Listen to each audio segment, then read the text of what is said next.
Hi, my name is Daniel Cordova, and I'm a 25-year-old who was born and raised in Colombia and now lives in Canada.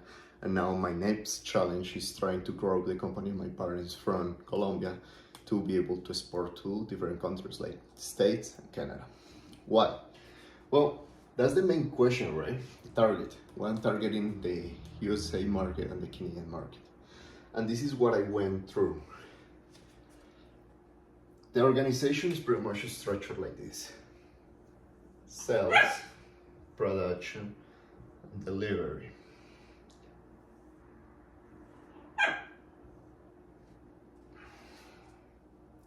Sales were steady, right? Because we're pretty much working with the same clients, and everyone's and then getting a new one. So we're not growing there as much. Production was getting slow because we keep getting more clients, and those occasional clients we weren't able to supply to them. So what we did, we just buy new equipment because before everything was subcontractor. We did the printing, but whenever we weren't able to do it, we need to subcontract someone to do the printing, subcontract something to like cut the boxes and everything. So most of the systems were subcontracted. Now everything's in-house. So now the problem that we're having is, before we were able to produce 10, and we had 8 clients, right? Sometimes we get 2 or 3 more, and then all of a sudden the production jumps up, right? Now we're able to produce 15. Big problem, right? Because what I'm trying to do is, okay, so if 15 is our target number, right? We're gonna put it here as well, because this number is really important. 15.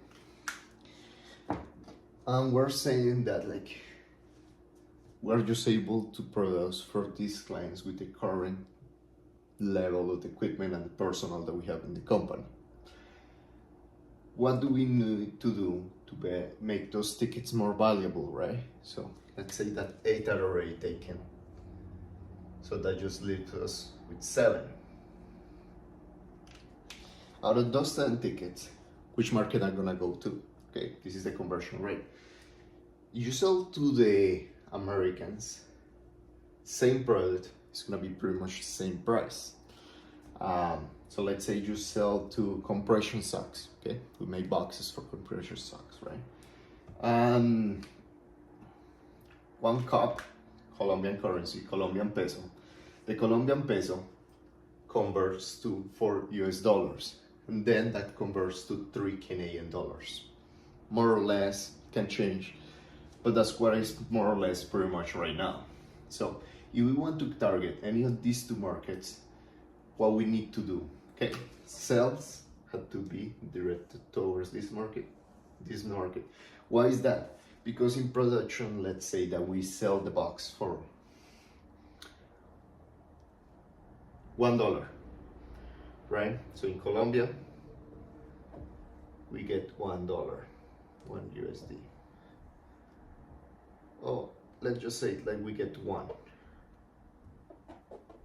And this is Colombia. We make the sale in Colombia, we get paid 1, right? We make the sale in USA, we get paid 4. We make the sale in Canada, we get paid 3. This is where is the kicker.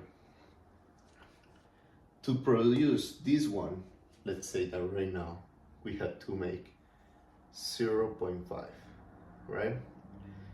0.5 plus the shipment process is gonna be probably 0.7, right?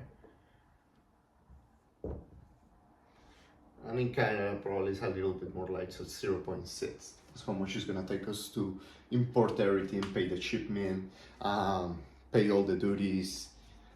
Especially with Trump, I think right now it's 10% for the States. I don't know how much is for Canada, but like it can fluctuate, right? That's what I'm saying.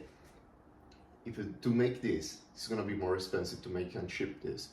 But like essentially the cost of production is going to be the same because it's in Colombia. We might as well go for the higher sale tickets, which is Canada and the States. Once that is fixed, well, that's the biggest thing as well, right? The delivery.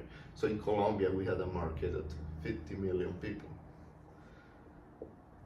That's the population. Not saying that everybody's gonna buy 50 million of compression socks, which would be wonderful. If you want to go and do it, please. In the States, how much is in the States? Around 300 million people. In Canada, I think it's around 38, 40. Let's say 40, just to run down the numbers. So, just because of the States market, we had a big market to target. It's the biggest economy in the world, and the biggest economy in the world is a higher ticket price. So that's why we want to produce in Colombia high quality products that they're able to compete with the American products, with the Chinese products, which there is a lot of them, with Colombian quality, which is a higher quality, because it's just not me. You can ask any Colombian. We take pride in what we do. You see any Colombian, you see them working, you see them doing what they do, and they take a lot of pride in what they do. Because we're not well marketed, but we take a lot of pride in what we do. So that's why my target market is gonna be these two. I can still sell and make videos to the Colombian market, but I just know by making videos, creating content, cold calling, targeting all those kind of markets are gonna be easier. You just do it from the perspective of you have a bigger market that is gonna pay you more, that is gonna be able to sell those tickets, those 7 leftover tickets, right? Let's think of the States and Canada being the VIP tickets, right? And you are in a concert. Let's say you're like making a concert. Who's your artist? Let's say Shakira is your artist, right? Would you like to sell more of the VIP tickets or the normal tickets? Normal tickets is $100, the VIP tickets is $500 each one. So I think you would be more interested on selling the VIP tickets if you had the choice. And the only thing that you need to do to sell these tickets is put a little bit more money in how you produce these tickets, but you're gonna get 4 times more the money, or 3 times more the money. That's when your input is gonna be slightly less, but your output is gonna be way bigger, right? That's what you're gonna get. It could be even the same out. It is pretty much the same input. It's just the shipping costs, right? So that's what I'm saying. That's what the target was choosing to be the USA and Canadian markets, and that's all real goal is to make videos speaking English. And because my brother speaks English and French, he's gonna be able to target another markets as well, right? My parents can speak in English, Spanish, right? So they can market the Colombian market. And because I speak English in a better way than they do, I'm just gonna use that skill that I acquired over like 6 years living in Canada and just use it, give it a better use by growing the company and make it international, right? Well, not international anyway. It can be a local company that offers a really high quality packaging products and printing solutions to markets in the States and Canada, right? And that's why main markets that we're gonna make in videos towards is this one, and occasionally showing our day-to-day lives in Spanish, because I mean, I don't know how those really work with putting subtitles in the video, but I'm not a master at it by any means. But I'm really trying to make these tickets the most valuable that I can, which is linked to these 2 markets, right? That's just my hypothesis. We're putting it into work, and I would keep you updated if any of these changes. If I think actually Colombian market is the best market because we know it, we're more familiar with it. We're gonna be able to do it in Spanish. We don't really know the US market, but that's more a problem of our skill than the market by itself. So that's not gonna speak about the market. It's gonna speak more about our skills. We were not able to enter in any of these 2 markets. My grain and salt, keep up to date. Again, you're in Colombia or any other part of the world, you should be aiming to produce in your country and be able to sell in the markets that Canada and the States. But in order to do that, you need the skill of being able to communicate effectively and competent with people that is native, because most of the are natives, and those are the decision makers. And that's the thing, like, it's not that you're racist, it's not that you don't like them, it's just you're gonna sell and buy from somebody that feels more familiar to you. And this is my perfect example. I'm from Colombia. My native language is Spanish. That doesn't mean that whenever I'm gonna talk to someone and buy from someone, it's more likely that I buy from somebody that speaks in English with a Spanish accent. That doesn't happen, because you are used to the American English. You're used to the accent, the slangs, and everything, and I feel more comfortable buying from somebody that speaks either a very English or speaks a native English, like somebody that is Canadian or an American, right?